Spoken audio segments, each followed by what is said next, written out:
How, but you have to get out and vote. And again, Christians, get out and vote just this time. You won't have to do it anymore. 4 more years, you know what? It'll be fixed, it'll be fine. This afternoon, Donald Trump spoke at the annual meeting of the National Association of Black Journalists. And it was the same old show.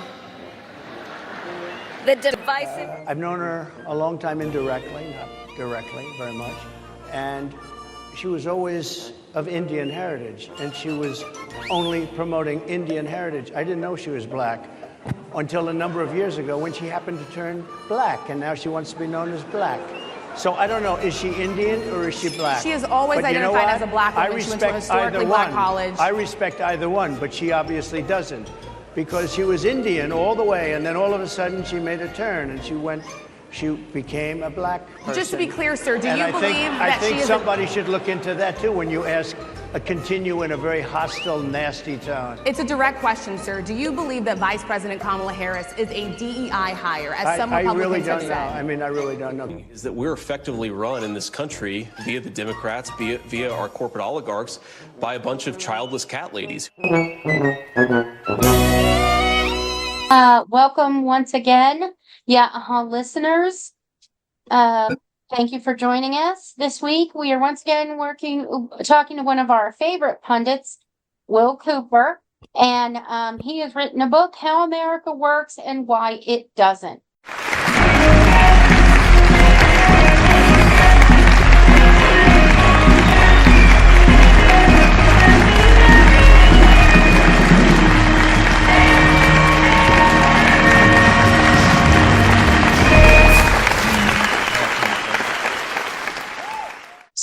Hey, Will. Hi, Lisa. Hi, Phil. Great to be here. Thanks for having me. Mm-hmm. Great to have you. Thank you for coming. So, not much going on these days in politics, right? I mean, it's kind of pretty laid back. It's been a prolonged lull, hasn't it? Yeah. But no, just kidding. I mean, we've had one of the candidates has dropped out of the race, President Joe Biden. And the other had an assassination attempt on his life that is sure to have political repercussions, I'm sure. And so before we dive into the book, why don't we just talk a couple minutes here about the political landscape right now? This is kind of an unprecedented course that the Democrats are taking by instituting Harris at this juncture of the race, right? I mean, how many times is there any model for this type of thing? I don't think so. I mean, Joe Biden was an extreme aberration as a candidate, given his infirmities, and then getting replaced was the right thing to do, but it certainly puts us in uncharted waters.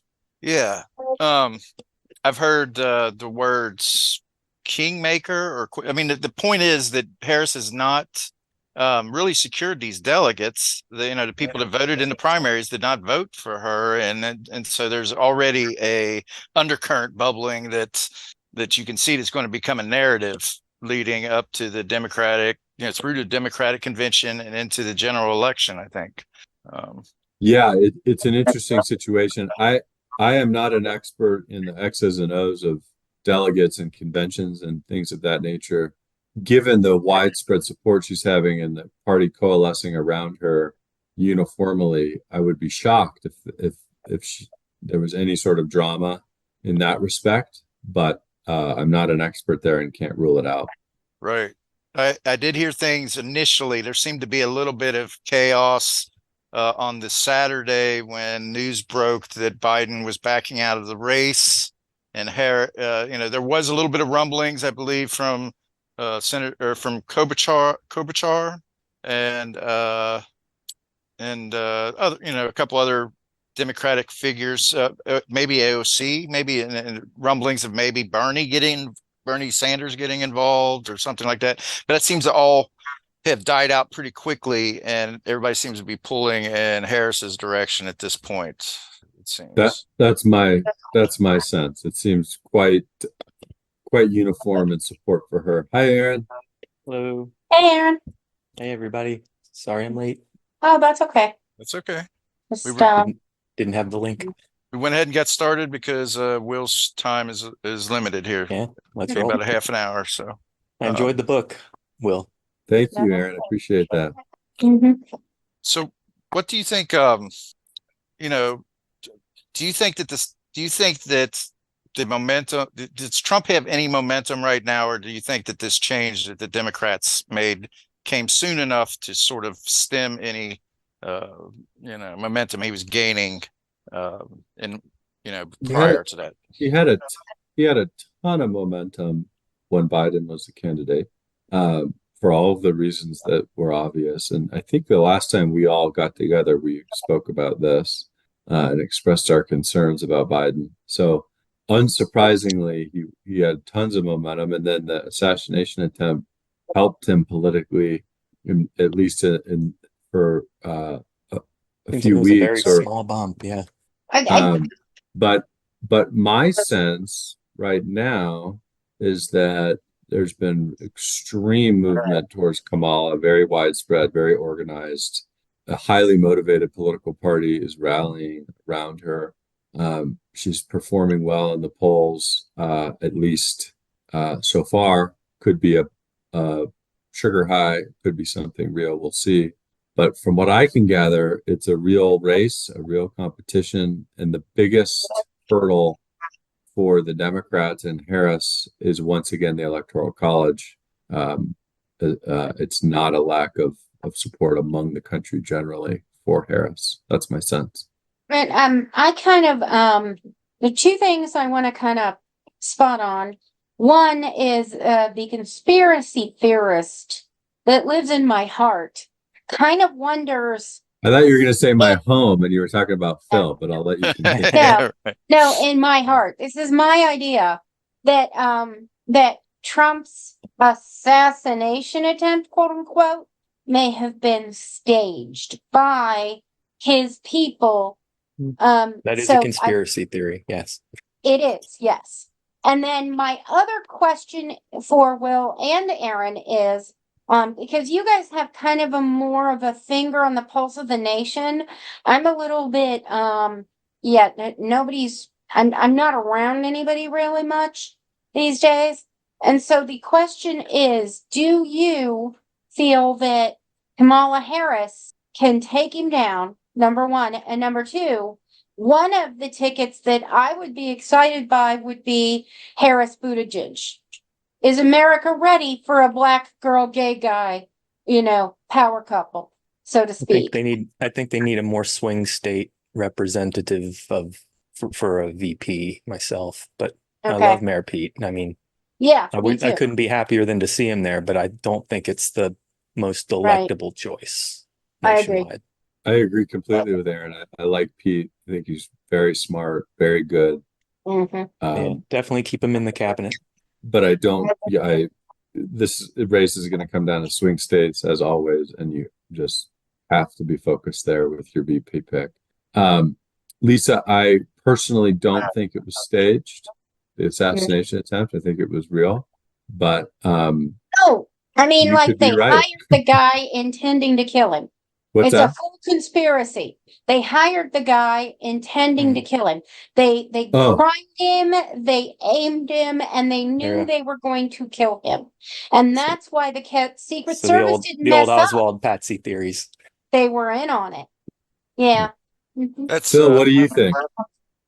Well, that's like textbook, isn't it? Like Aaron said, let's get Oliver Stone in on this. I really don't think. The conspiracy is always possible. That's why I make them so tantalizing. But I really think that this Trump was. I'm surprised it didn't happen sooner. Obviously, because how open these open air rallies that were stirring up such emotions in people for like 8-9 years. I hate to say it, but I just felt they were very dangerous. They were powder kegs, and I couldn't believe that he was actually out there the next weekend doing another one. But so I don't think it's a conspiracy necessarily, but He's the kind of guy that doesn't want to show fear, although he's ducking the debate. that is true. That is true. Does that come from a feeling that he feels secure in his lead, or that he feels like he has a lead that he doesn't need to debate the new candidate? No, I think he's afraid she'll kick his ass. Yeah. Yeah, I don't think they could possibly feel as confident now as they did a few weeks ago. I mean, no matter how you look at it, I think it's a real race where both sides should be doing everything they can. She is a legit prosecutor, and he is a legit felon. And I would be here with the Jon Stewart popcorn meme. Yeah. All for it. I'm sure she would know how to handle him in a court of law, right? She's a prosecutor. Handle him the same way on the debate floor. Yeah. She did really well in the debates 4 years ago. Well, it's her She brought opportunity. Biden down a peg.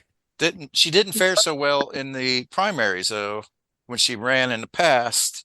She got a bump after those debates, but then she got behind Biden. It was clear she wasn't going to win, and then she became the running mate.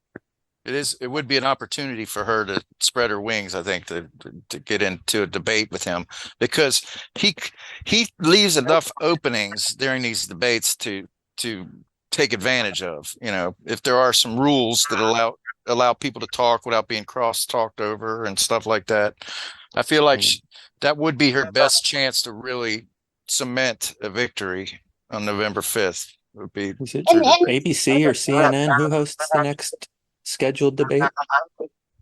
Is there a scheduled CNN debate? was the last one. So CNN was the first one. I think the next one might have been ABC then. I want to get Trump's method of attack is almost juvenile. So I believe Almost? that I'd scratch the almost. Yeah. Okay, it's juvenile. And I believe that a female who has been through junior high school with other girls is more equipped to answer him on a level, but still be more mature. Because let's face it, it's one rung up the ladder and you look more mature than him. I think she's smarter than him. She's more experienced at debating than him. Yeah. She's a lot sharper than Joe. Yeah.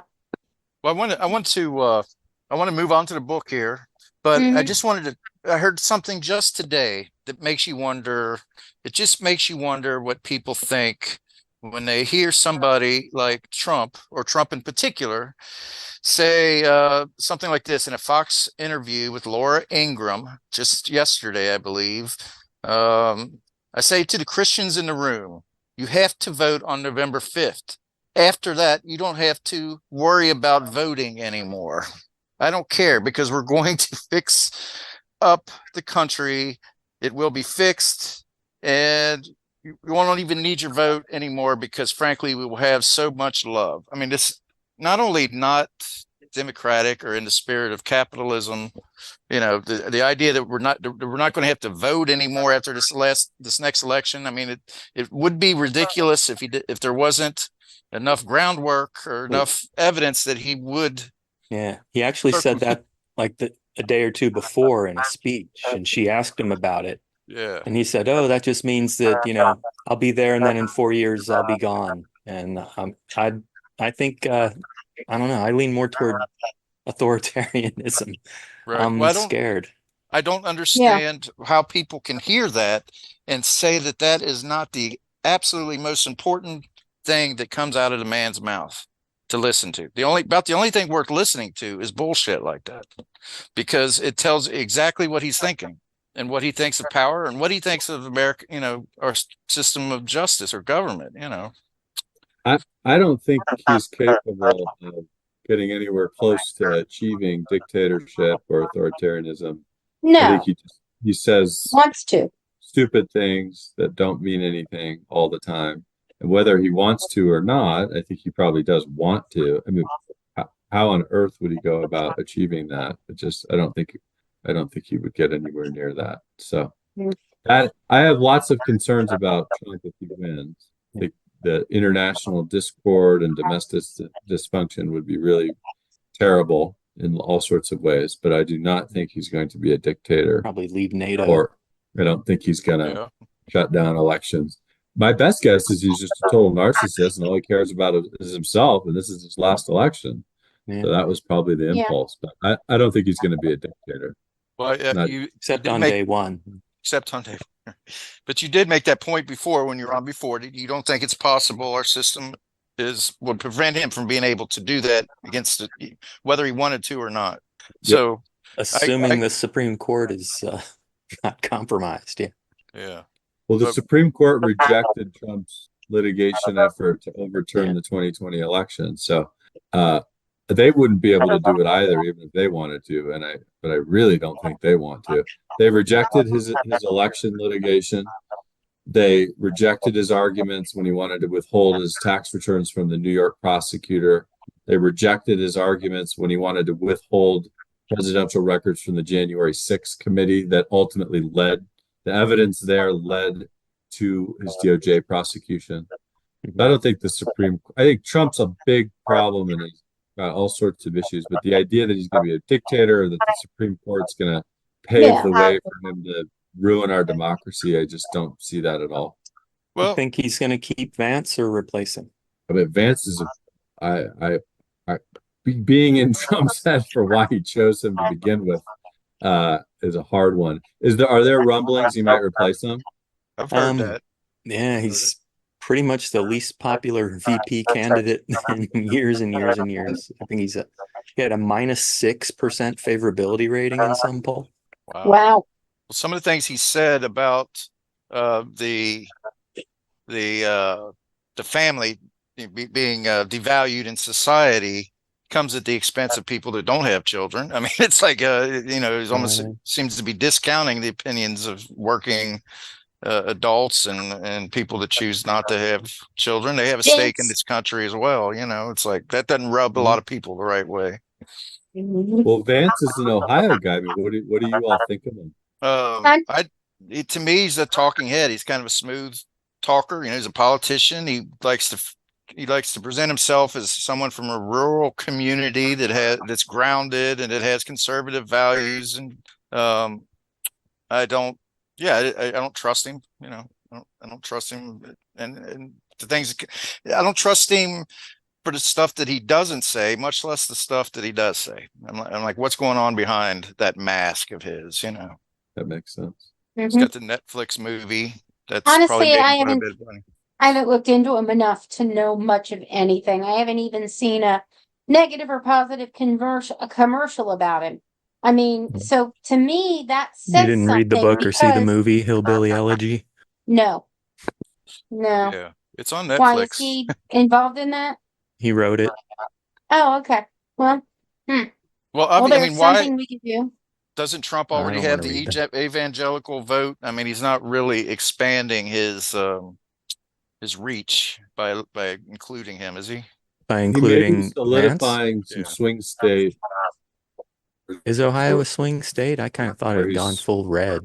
Pretty red, but I think of Ohio kind of in the same general region and demographic as some of the swing states. But I'm not an expert in that sort of. I feel like it's gone from purple to red in the last 4 to 8.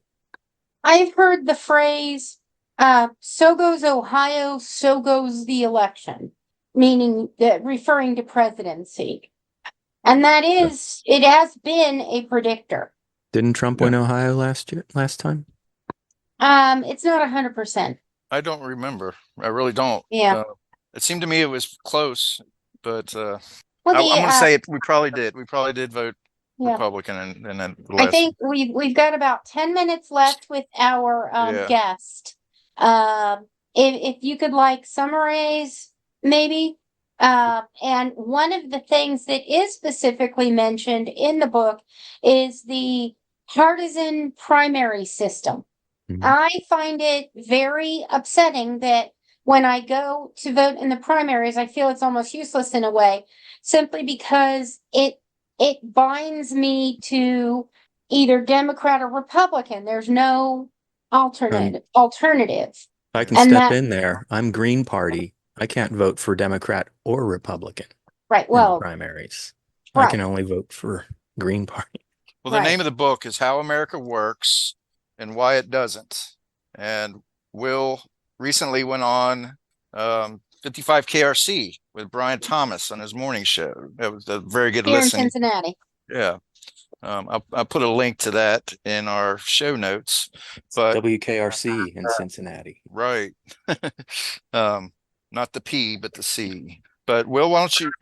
What we know about the book is that it's broken into two parts. Of course, how America works, first 5 chapters, and why it doesn't. I believe it's the last 5 chapters. And It is very readable. I got through the first 3 chapters, pretty quickly.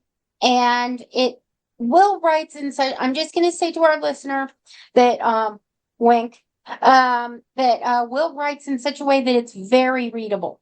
It doesn't slam you in the head with like Jargon or anything. extra information. It just kind of, it makes a statement, and it's not just his opinion. It's more of a journalist thing as opposed to an opinion thing. Yeah, Right. it's very objective. there's your in, Will. Tell us about your book. Yep. Well, thanks to all of you for taking the time to take a look at it. You're right, Phil. It's about how America works, in my view, and then why, in my view, it's not working. And so the first part of the book just kind of lays out essential principles, traditions, the things that got us here. And I think over the long sweep of history, the American experiment's been successful. I think our approach to society right now is better than it was in 1776, and there's been a lot of good progress. It's been very uneven. There's been lots of huge problems. We had a civil war and slavery and all of that. So far from linear, but generally the right direction. In my view, however, around the turn of the century, there started to be a noticeable change in the trend line. And primarily because the single factor that changed was the internet. There was a lot of factors involved. But because of the internet, echo chambers that social media allows, our polity has been more and more irrational, dysfunctional, and in a lot of ways culminating in what we see today with Trump and MAGA and some of the extreme views on the other side as well. And so I just chart that out in the book and hopefully can stir some discussion and thought about, how we got here and how we can improve. Excellent. At least I love the Carl Sagan quote from A Candle in the Dark too, that led off one of the chapters. It's a good quote. I love that book. Yeah, it's a good quote. Yeah, there was a lot of great points that you made. You talked about the Second Amendment on the 55 KRC spot, and that's and in the book. Yeah, and that's a very you mentioned that was you get heat from both sides of the aisle there on that topic. Nobody likes my whole opinion. People will nod or shake their head depending on what part of it is. But my view is the Second Amendment was a validly enacted constitutional provision. It was very sloppy, very dated, but it's legitimate. It's not. I don't think it's helpful for Supreme Court justices to just embrace the provisions they like and expand them dramatically, and then if they don't like them, render them a nullity. I mean, I think it's a real provision. My real problem with the Second Amendment is just the consequences.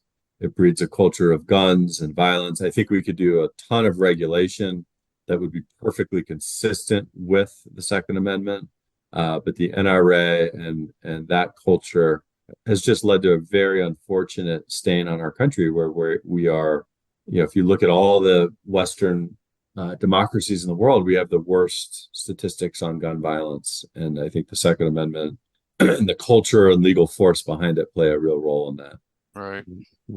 The AR-15 lapel pins are real cute too. Yeah, there's a big culture and community that loves the Second Amendment. And well, I was struck by the statistics that you put in the book. I think it was like 10 in every 100,000 Americans are going to be victims of gun violence in their lifetime. whereas in other countries it might have been as low. In Germany, is like 0.6 out of 100,000. And everybody was lower. Every country was lower than the United States. Significantly lower. Yeah, so there's obviously something wrong. There's something wrong. I do understand the impulse of wanting to protect yourself and the fact that criminals may be able to secure guns when a free, somebody else might not be able to get a gun, for whatever reason. So I do understand that, but whatever we're doing right now, it's not right, I don't think. Like all these Yeah, mass shooting something- guns always seem It's to not be that acquired legally. Yeah. It's Yeah. very easy. It's very easy. And Gun that shot Trump, his dad bought it 10 years before. Well, There yeah, you but go. his dad bought it. You know, Legally. the guy who shot up the elementary school. It's not an illegally acquired gun. Right.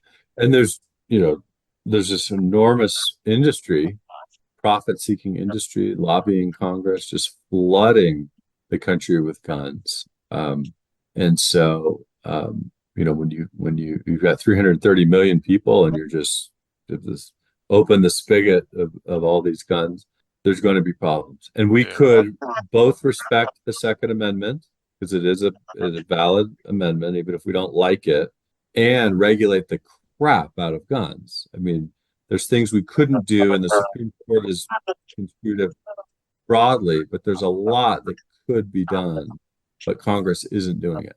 Yeah. Yeah. Well, we only got a few minutes left here, but is there anything that we covered? We covered that. Is there anything else from the why it doesn't section of the book that you wanted to point out that might tantalize somebody to go out and purchase a copy? Well, I think, one of the things that I've got a 3-part thesis, right? That there's cognitive bias, there's the internet, and the structural problems in the country that all work together to create this flywheel of irrationality in the population. And I think, social media has had a ton of coverage, and I'm not, the most insightful analyst there. There's been a lot of talk about the political system and the two-party system and gerrymandering and all of that. So I didn't feel very original in that space. But the first element, which is cognitive biases, I think it would be great if people could reflect on their own biases. We are all biased. It's part of how the brain is hardwired. And, applying that to our politics is something that, to me, is ubiquitous. Almost every time I hear pundits and people really get into their politics, I see bias there. And so that would be something that I would hope people can get out of the book, like just recognizing, confirmation bias is a huge part of why I love this person so much or why I hate them so much. And, the narrative fallacy where you take discrete data points and you believe these big sweeping stories, that plays a big part in why people make mistakes with their views and why they say things that are totally false, because their inherent machinery in their mind is essentially tricking them into thinking that. So if there was one part of the book where I actually felt like maybe I was adding something that could help people think things through, it would be that area. And I'd love to hear if that helped you think things through or resonated, or you disagreed and thought I was totally missing something. But I'd love to hear your thoughts on that section. Aaron? Am I the only one that read it? I largely agreed with what you said. I do know the part where you said that nobody totally agrees. Everybody's like, yeah, and then you get to a part and it's like, no, I was right in the left side, the progressive side of that. But I think it's basically spot on, everything that you had in there. Great. Well, I appreciate that. I think the confirmation bias point you made, that resonates with me, because I think that's one of the reasons people like to have earbuds in, listening to podcasts all day long. It's very, for the most part, it's uplifting. It reassures, sometimes, because you pick and choose the podcast you listen to, so it kind of reinforces what you already think, and it's relaxing and you zone out. It feels good to hear somebody that you like and it says what you think. Right. That feels good. Yeah. Right? Yeah. And so I've learned to try to choose, innocuous topics, like music and, books and things like that, things that aren't going to maybe spin me down a well that I don't want to go down, because when you're alone with your thoughts that way, sometimes the thoughts of other people kind of manifest themselves in you, and then you find yourself regurgitating some stuff later that maybe you really don't really believe in. So, but or you'll Are we over on Will's time? I think we are. I've got. Just I can Do go. you have anything to? minutes You can go a over. few more. Okay. okay. Yeah. Thank you. Then there's like, for instance, husbands and wives.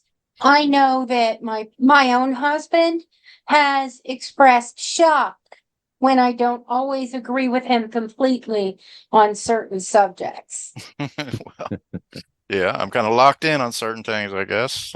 Yeah. And I have a tendency, I think we both have strong opinions.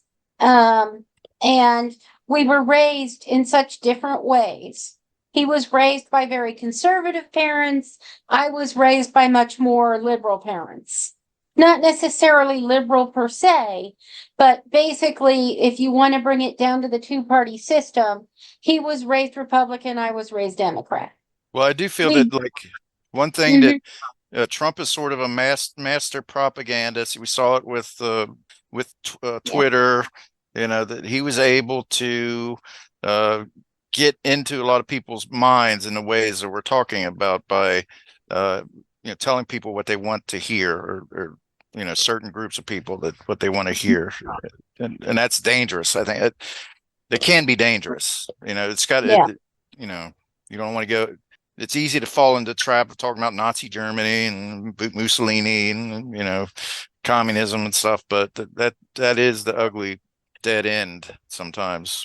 I kind of think the scariest thing here may be, in the long run, January 6th. Yeah. That's the fact that he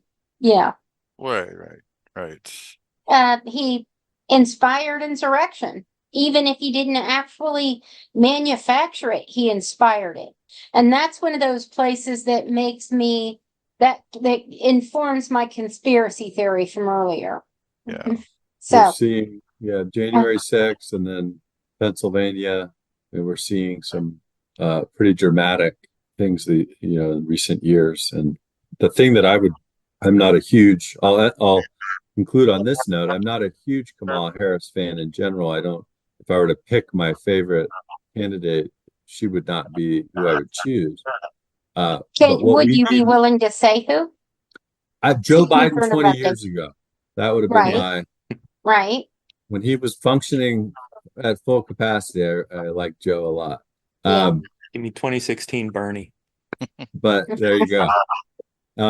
But she represents what we need more than anything in our president, which is a reversion to the mean. And to me, as boring as that sounds, that's really compelling, because we just need a reversion to the mean. Was running. What's that? It's kind of how I felt about Biden when he was running. They needed the most moderate choice of all the Democrats, and he was really it.